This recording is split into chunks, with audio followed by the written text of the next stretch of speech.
Hey guys, welcome to my presentation. This is going to be about Tibetan Buddhism as it pertains to the Tibetan independence movement. And my project is entitled Cultural Conundrum, Tibetan's Independence Movement, Buddhism, and the Question of Identity. You'll forgive me, it's a pretty broad topic and I have a lot of information to cover, and I want to keep this video succinct and within those time frames. So a lot of information I'm going to be blowing through very quickly, but you will at least get the broad scope of what will be a lot more specific in my paper. So my thesis pertains to the link between Tibetan Buddhism and the national identity. At one point, Tibet's cultural identity was, and really still is, intrinsically linked to its particular strain of Buddhism. But when China occupied it in 1950, it really challenged this maxim as religious practice and more aggressive techniques for the establishment of independence have generally not gone hand in hand.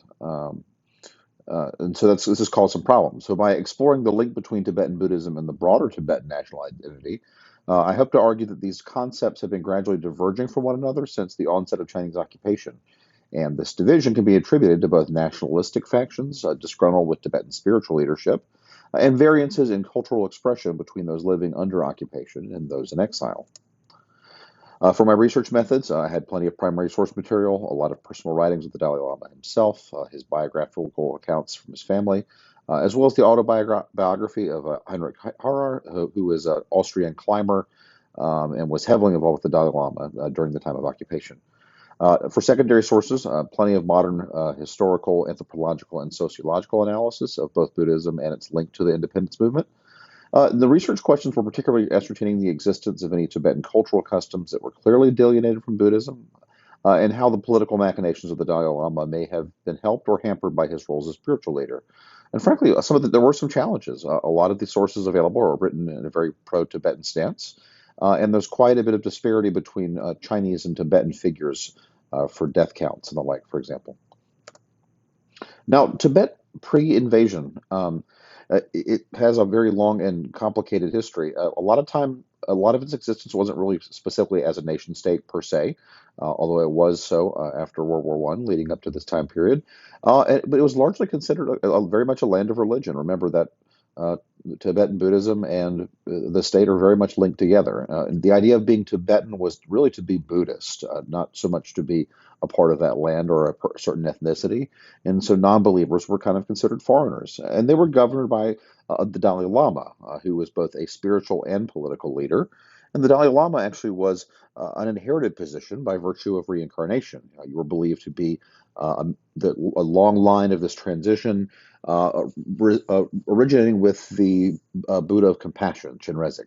And in fact, the whole system of government is essentially built around this system of lineages, descent, the way that land and property was passed down, a teacher and disciple, which is related to the monastic community, which was heavily involved in the wheels of government, and of course, reincarnation, which speaks to those various lamas. There were others besides just the Dalai Lama. Now, the 14th Dalai Lama is of particular interest to us because this is the one who is still currently alive today and was involved in the occupation itself. Now, he was the political leader up until 2011 when he stepped down, and is still the spiritual leader of Tibet. He was discovered as the reincarnation at age 6. And ascended to the formal role at age 15, but not long after that, China occupied them. And so he had quite a time right up front. Ultimately, though, after an uprising in Lhasa in 1959, he fled to exile in India, where he has been pretty much ever since. And really, his political considerations have been a really key factor in the work here specifically, because he's had a lot to consider. There's, for one thing, he wants to court the religious faithful as the spiritual leader of his country. Sometimes it's unpopular with those who are more nationalistic, as Buddhism is going to be teaching about using methods of nonviolence, but really the nonviolent methods have not proven terribly effective in gaining independence, right? On top of that, he also has to court Western support. And to do so means to kind of step away from that theocracy, that autocratic leadership role, and allowing for more democratization, as well as to maintain those nonviolent ideas to be more popular in Western eyes. Now, the initial invasion was in 1950, as I mentioned. After a series of events in occupation, there was ultimately a large uprising in 1959, and that's what led to the Dalai Lama fleeing. Now, for subsequently after that, for roughly 20 years, between 59 and 79, The borders were essentially closed to the outside world. The Cultural Revolution was going on during this time period. A lot of the more oppressive religious persecution by Mao Zedong's regime. Some of the really most horrific things you're going to hear about this occupation occurred during this time period. And I go into that a good bit more in my paper. But ultimately, following 79, more of that liberalization, not so much the way you would think of it, but that's what is referred to scholarly. There was an open doors policy, which allowed the borders to open up and a lot more contact with outside nations, and frankly, further Western influence, which we'll talk about a good bit more.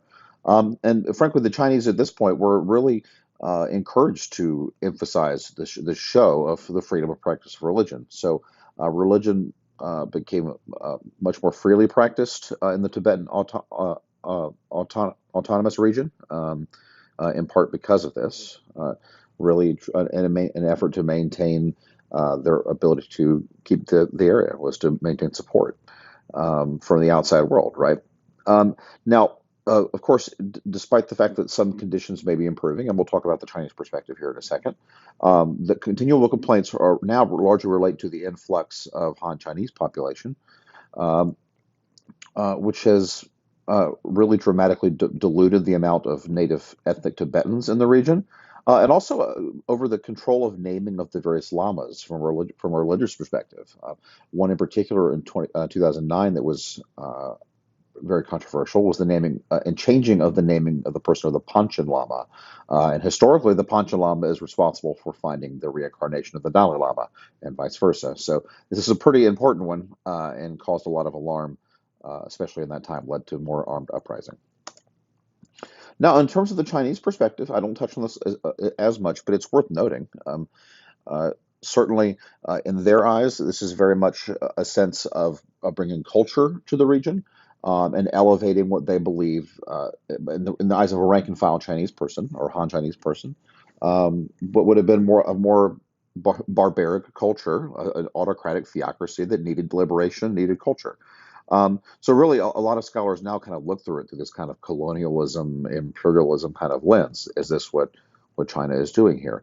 There certainly is exploitation of resources in the region, but it is notable that there has been actually quite an investment of infrastructure there by the Chinese, a lot of money, um, uh, which speaks to its strategic importance to them, and also for I think just a need to control the situation. Frankly, there's been a lot of difficulties of governance here, in large part because of the problem of Tibetan Buddhism. If they crank down too hard on Tibetan Buddhism, that's going to cause a lot of issues with discontent amongst the Tibetan people. But if it's too freely practiced, in some respects, Tibetan Buddhism for people of Tibetan descent is going to offer a much finer worldview than that of the communist Chinese. And this is yet another way to sow discontent. So there's definitely a fine balance. They walk there. Now, I want to briefly talk about the different experiences between those who live in exile and those who are occupied, because that has affected some of the worldview. The exiles in India, for example, are pretty insulated, and a lot of the idea of Tibetan culture is taught because they're not able to experience it in Tibet itself, right? And so there's a lot of emphasis on culture that's taught in the schools and in the Tibetan settlements, in such a way that really de-emphasizes the differences between the Indians they live around, and really emphasizes this conflict with the Chinese. Now, the Indian government does have a restriction on some of the political activity that the Tibetans in exile can do, but not religious, which is why there's such a heavy influence on this religious teaching and cultural teaching. This is a way to maintain that identity. Outside of being there itself. Now, those who are still in the autonomous region, their worldview is much more experiential because us versus them is something they have to do on the daily. This is not something they have to be taught. Now, they have access to education, and it's worth mentioning when I talk about infrastructure before. I will say the education rates in Tibet were very very poor prior to Chinese occupation, and now the numbers are looking up, right, quite a bit. But it's worth noting that in this educational atmosphere, those of Tibetan descent are certainly have their culture and their language de-emphasized. A lot of it is taught in Mandarin or even in English, but instead of Tibetan. Now, and of course, either side of this argument is using of this manipulation of religious idioms. On the side of the Tibetans, this kind of idea of a virtuous sacrifice. It's actually what's led to a lot more violent uprising in some respects, or at least protests that's going to possibly endanger one's life because the idea of sacrifice is linked to compassion, which ties all back to the bodhisattva ideal, within Buddhism, and another means in which to attain a higher level of standing and rebirth. Now, I mentioned this before. This is a lot of what affects the Dalai Lama's particular problem, is that he ultimately they really need Western support if there's really any kind of hope of even uh, any more political agency in the region. And so there's been a lot of time since occupation spent courting the Western world, especially since the borders opened up. And of course, Western sympathy is going to be really geared toward this idea of a subjugated religious people and a preference toward nonviolent solutions. So, in some respects, the Dalai Lama has had to push the nonviolent approach in protest for really both reasons: the idea of maintaining that religious mantle, but also showing off for the Western world to make sure that this is the way that's going to be preferred. Now, of course, there is a construct in this kind of Western ideal of a nation state that's based on a separation of church and state. So, consequently, not long after initiating contact with the Western world, the Tibetan government actually democratized uh, to gain further support and draw a contrast between themselves and the Chinese. Although, interestingly enough, a lot of Tibetans still would not really see a whole lot of stock in that. They still are going to be thinking of the Dalai Lama as the chief leader. Um, and this nation state argument is primarily geared towards the West. Now, ultimately, over time, this has led to some diverging methodology in how independence will be achieved. There's certainly always been an emphasis on monastic involvement and nonviolent protest. You certainly see monks involved very, very frequently. But there's also an increased use of violent rebellion. I mentioned before that in 2009, after the Panchen Lama incident, there was quite a violent uprising, and this has happened more than once. Some of this is secular elements these exile elites in particular who are seeing the need to create a nation state identity for the Western world, but also this notion of being a defender of the faith. Again, the idea of being Tibetan is very heavily linked to the religion itself. And so, as such, being a defender of the faith here would be to fight for what it took to preserve Buddhism. Now, there's even been some radical action amongst the monks themselves. Self-immolation. You may actually have heard of this in some of the Vietnam era protests that were happening in Cambodia. But this is a pretty common means of protest among monastics who want to make a grander statement. And some of these more the factions, particularly who are still in Tibet, that are a little more aggressive in their approach. The Dalai Lama strictly prohibits this idea of self-immolation, but as you can see, this is where we're starting to see a bit of a split. Now, ultimately, the Dalai Lama in 2011 did step down as the political leader. There's a democratically elected prime minister. Uh, Many rank and file Tibetans still see the Dalai Lama as the leader. So this does cause some kind of problem. The same issues remain, and the further away we get from it, the less clear it is to see how of a free Tibet is actually going to exist, which is why you're starting to see more of this drive away, more of this divergence, and this emphasis on going towards more secular means and the idea of creating a physical nation state.